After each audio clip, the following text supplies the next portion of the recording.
morning, dear children. Let's thank God Almighty for this nice day. You are most welcome to the class. Okay, now we shall move on to block number 2, chapter 3. And it's on page number 67. There you could see a poem titled Death the Leveler, composed by a famous English poet, James Shirley. A few words about James Shirley. James Shirley was an English dramatist and a poet who belonged to the great era of English dramatic literature, or Shakespearean era of English literature, or it is also called as Elizabethan era of English literature. And he is considered to be one of the last among the Shakespearean poets. He was one of the most prolific and a highly regarded dramatist of the period. He is remembered for his beautiful comedies and tragedies. He has also composed 4 volumes of poems. And the poem given here with the title Death the Leveler is one of his best poems. As the title reveals, the poem is so much about death. What's the title of the poem? Death the Leveler. As the given poem conveys some fine and solemn musings or thoughts about death, we can call the poem as a funeral song. The poem can be called as a funeral song. And the central idea of the poem is about the meaninglessness, the vanity, and the worthlessness, or the impermanence of human pride, human glory, human status, earthly power, earthly glory. Or the poem asks the reader to think about human actions, to think about his actions. See, I am going to recite a few lines, a few verses from the Holy Bible, which convey the actual theme of the poem. The following lines convey the theme of the poem. These are the lines. Listen carefully, okay? I have fought the good fight. I have fought the good fight. I have finished the race. I have kept the faith. From now on, there is reserved for me the crown of righteousness. There is reserved for me the crown of righteousness, which the Lord, the righteous judge, will give to me on that day. And not only to me, but also for those who have longed for his appearing. He has reserved for me the crown of righteousness. What is the meaning of these lines? I will just give the Malayalam equivalent. ഞാൻ നന്നായി പൊരുതി. എൻ്റെ ഓട്ടം ഞാൻ പൂർത്തിയാക്കി. വിശ്വാസം കാത്തു. എനിക്കായി നീതിയുടെ കിരീടം ഒരുക്കിയിരിക്കുന്നു. നീതിപൂർവം വിധിക്കുന്ന കർത്താവ് അത് എനിക്ക് സമ്മാനിക്കും. എനിക്ക് മാത്രമല്ല, അവൻ്റെ ആഗമനത്തെ സന്തോഷപൂർവം ഉറ്റുനോക്കിക്കൊണ്ടിരിക്കുന്ന എല്ലാവർക്കും. I will be given, I will be awarded the crown of righteousness. Who will be awarded the crown of righteousness? Those who have fought a good battle. Isn't it? Those who have completed the race and kept the faith. This is actually the theme of the poem, which means death, which we consider as an end, isn't it? These lines reveal that death is not an end. It is the beginning. It is the beginning. See? But the question is, it becomes a beginning to whom? That is the biggest question mark before us. It becomes a beginning to who all? To who all? To the people who have done righteous things. See, most of us are afraid of death, isn't it? Why? The fear of death follows from the fear of our life. Fear of death follows from fear of our life. A man who lives fully, a man who has lived his life to the fullest, is prepared to die at any time. Such a person will be prepared to die at any time. He is ready for that. To him, it becomes a beginning.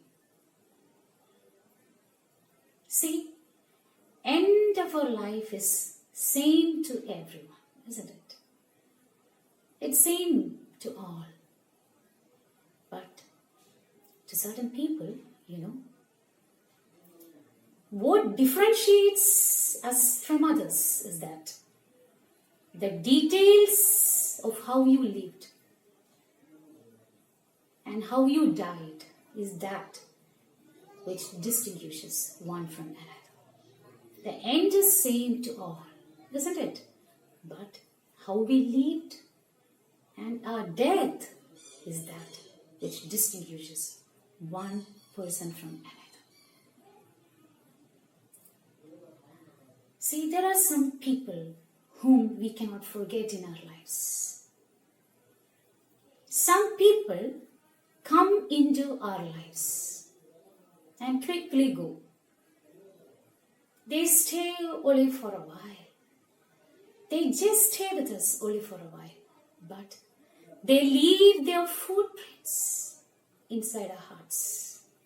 But they have left their footprints in our hearts. And we can never forget such characters. They are ever cherished in our fine memories, They are cherished in our memories. Be like such beautiful personalities, such blossoms who bloom forever, who spread their fragrance and aroma forever. Can you become such blooms, such blossoms that blooms forever even after death? Even after death, they are not forgotten. We cannot forget them. They are still living inside our hearts. Of course, their death is a kind of a heartache that no one can heal. Isn't it? A Actually, it's a kind of a heartache that no one can heal. But the love they have given us, that is still in our memories. And that love remains in our memories. And no one can steal that love from us. So try to be such characters. Life and death are companions, isn't it? So once they had a conversation. Life and death had a conversation. And life asked death, see, death, why do people love me but hate you so much? Life asked death, why do people love me and hate you so much? Death responded. It said, because you are a beautiful lie and I am a painful reality. Yes, that is a fact. Death is always a painful reality, isn't it? So this poem is about this unavoidable reality of death. The poem is about the inevitable finality of death. Death is that looms over us. It is behind us. So we have to be prepared. At any time it can snatch our life from us. So be prepared for that. But it is not an end. It should become a beginning to each one of us. It is a poem that addresses everyone and how every person is going to die, no matter what they are. So Death the Leveler is a hauntingly philosophical poem about the dismal march of death, about the gloomy, the cold march of death that tramples down all human pride and pomp. It presents a personified picture of death. Here you could see that death is presented as a person, as an ultimate conqueror. Death is presented as an ultimate conqueror in whose kingdom perfect equality prevails, in whose realm perfect equality prevails. Or Death the Leveler, that is the title of the poem. Death is a leveler.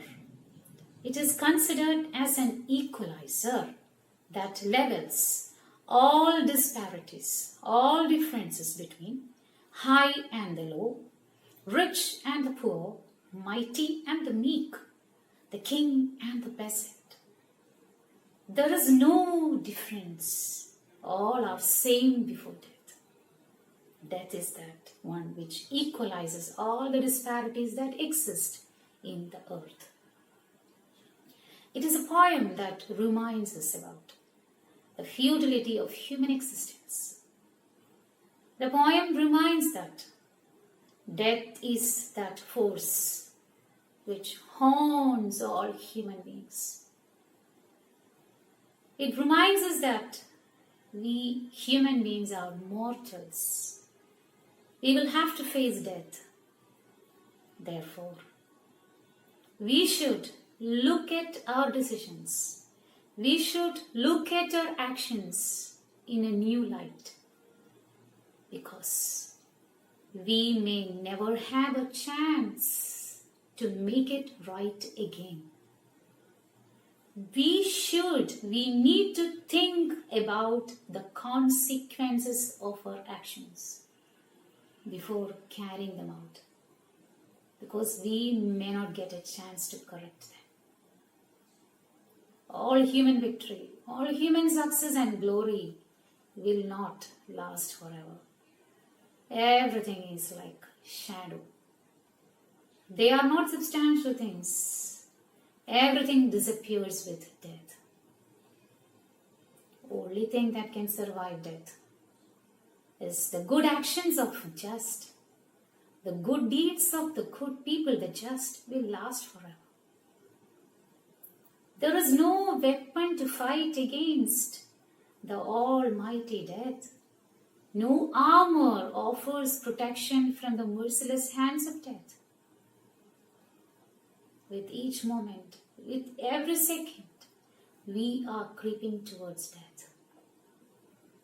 So we have to be prepared. So the poem is actually a statement about the inevitable finality of death.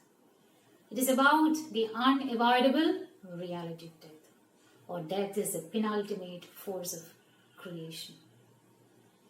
But death is not something that is to be feared or to be fought with. We shouldn't be afraid of death. Our understanding as human beings should be designed with the reality of death in mind. Our understanding as human beings should be designed with the reality of death in mind. If so, we can be prepared always.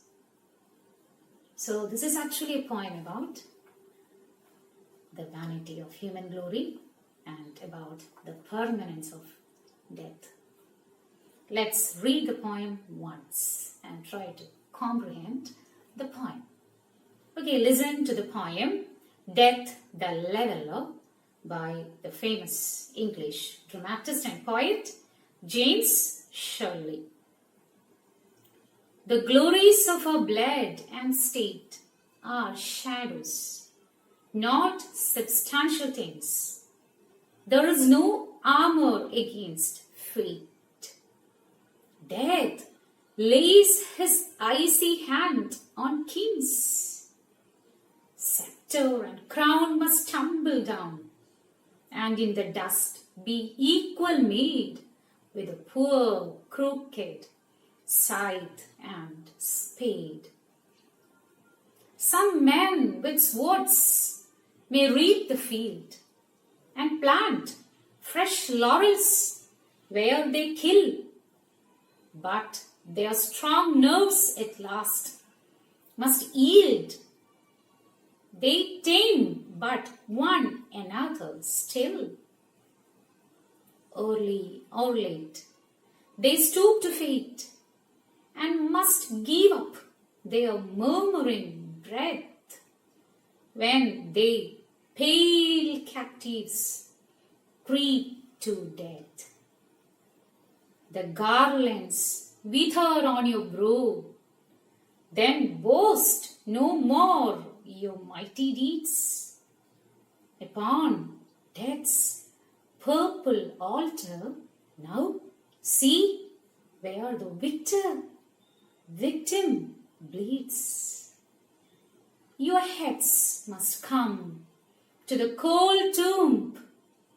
Only the actions of the just smell sweet and blossom in their dust.